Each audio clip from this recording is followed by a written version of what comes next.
ఇక అతను అని మాట్లాడవద్దు అసలు.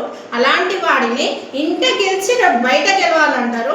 మరి రేవంత్ గారు రాజీనామా ఎందుకు చేయలేకపోతుండో, వాడిని ఎందుకు పట్టుకొచ్చి డిపార్ట్మెంట్కి అప్పచెప్పలేకపోతుండో, ఒక మంత్రి పదవిలో ఉండి ఆ రాజీనామా చేయలేకపోతుండో, ఒక కొడుకుని తీసుకొచ్చి మరి ఎందుకు ఇట్లా చేసినావు, ఎందుకు ఏం తప్పు చేసినావు, నువ్వు ఎందుకు ఇట్లా చేసినావు అని క్వశ్చన్స్ అన్న తీసుకొచ్చి డిపార్ట్మెంట్ అప్పయితే వాడు తప్పు లేనప్పుడు ఇది తప్పు లేదు అని సాక్ష్యాలు చూపించాలి కదా.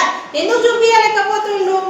అంత తెలివి తక్కువ ఉన్నాడా? అంత తెలివి తక్కువ వేషాలు వేస్తున్నాడా?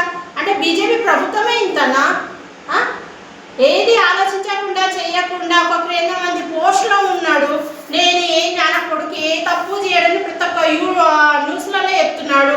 ఎట్లా చెప్తాడండి? ఒక 17 ఇయర్స్ పాప గురించి అంత వైరల్, వాళ్ళ ఫ్రెండ్స్ కూడా చెప్తున్నారు, అవును మేము చూసినాము, December 31st నైట్ వచ్చింది, 5 days ఉంది అని ఖచ్చితంగా వాడు ప్రూఫ్స్తో సహా బయటికి రిలీజ్ చేసిరు. న్యూస్లో రిలీజ్ చేసినప్పుడు ఇప్పటి వరకు యాక్షన్ ఎందుకు తీసుకోలేకపోతుండు? ఆయన కేంద్రం అంతే కదా. మన మోడీ గారు ఏం చేస్తున్నారు? ఆయన కూడా ప్రైమ్ మినిస్టరే కదా, ఒక ఆడపిల్లకే కదా అన్యాయం జరుగుతుంది. ఆయన ప్రభుత్వంలో ఆయన పార్టీలో ఉన్న లీడరే అన్యాయం చేస్తున్నప్పుడు ఆయన ఏం చేయగలుగుతున్నాడు? ఆయన సస్పెండ్ చేసి డైరెక్ట్ ఆయనని అరెస్ట్ చేయాలి ఎంబడే. ఆ తర్వాత అబ్బాయిని తీసుకురావాలి, అబ్బాయిని తీసుకొచ్చి కౌన్సిలింగ్ చేయించి మరి నిజంగానే ఏం జరిగింది, అబ్బాయిది తప్పు ఉందా అమ్మాయి తప్పు ఉందా అది కూడా ఎంక్వైరీ చేయండి. అమ్మాయిలు తప్పు చేస్తున్నారు అని అంటున్నారు కదా, ఎంక్వైరీ చేయండి. ఎంక్వైరీ చేసి అమ్మాయి తప్పు ఉన్నా, అమ్మాయిలు ఎప్పుడూ అబద్ధము చెప్తారు అంటే ఇట్లాంటి విషయాలలో టెస్టులు కూడా ఉన్నాయి, టెస్టులు కూడా చేయవచ్చు.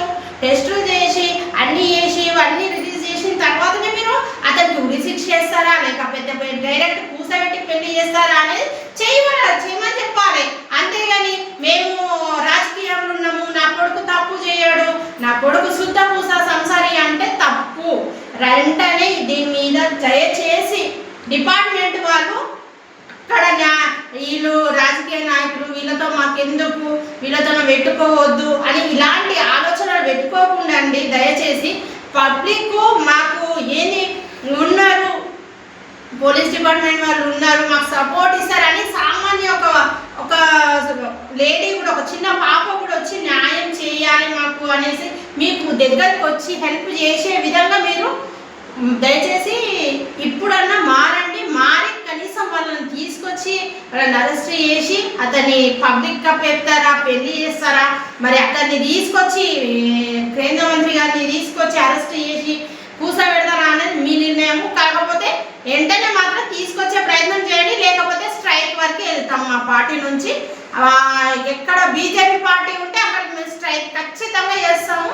ఎక్కడ ఒక్కరిని కూడా ఉంచాము, బీజేపీ కూడా ఉండకుండా అవుతుంది. మరి అంతవరకు వెళ్తాం. ప్రేమవంతి వారి ఇంటి వరకు కూడా వెళ్ళడానికి మా పార్టీ తరఫు నుంచి మేము రెడీగా ఉన్నాం. మా అమ్మాయికి న్యాయం చేసేంత వరకు. అతను ఎక్కడ పరారీలు ఉన్నారో అన్ని తీసుకురావాలి ఖచ్చితంగా.